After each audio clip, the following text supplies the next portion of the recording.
जब मानव जोड़ लगाता है पानी पत्थर बन जाता है। नमस्ते दोस्तों, मैं आपके साथ शुभम कुशवाहा। आज मैं आप लोगों को एक छोटी सी कहानी सुनाने जा रहा हूँ।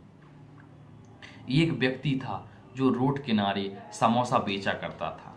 वह अनपढ़ होने की वजह से ना तो वह अखबार पढ़ता था और ऊंचा सुनने की वजह से ना वह रेडियो सुनता था, और आंखें कमज़ोर होने की वजह से ना वह टेलीविज़न देखता था। इसके बावजूद उसके समोसे की बिक्री दिन पर दिन बढ़ती ही जा रही थी। वह उनकी पूर्ति नहीं कर पा रहा था। उसने कुछ दिन बाद से थोड़े ज़्यादा आलू खरीदना चालू कर दिया था।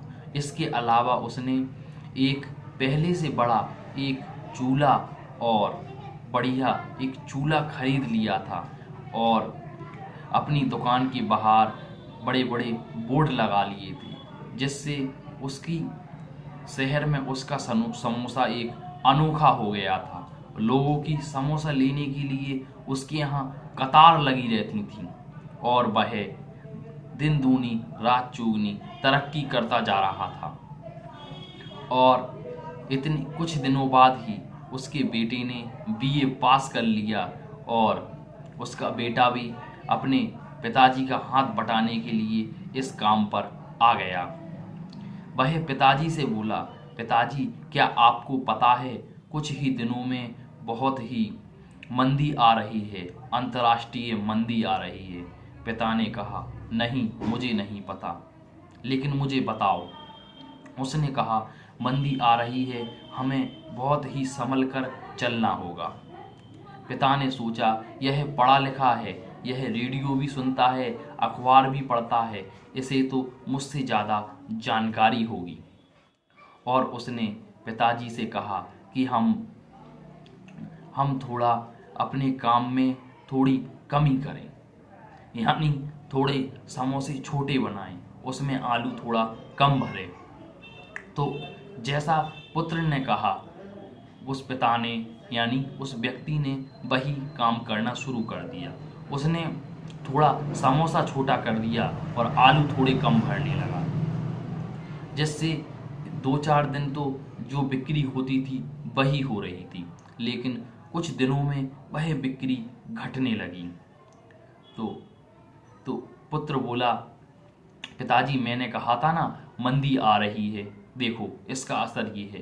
पिता बोला, हाँ तुम सही बोल रहे थे ये बात। तो उसने कहा, अपन लोग चटनी देना भी बंद कर देते हैं, और अगले दिन से उनने चटनी देना भी बंद कर दिया।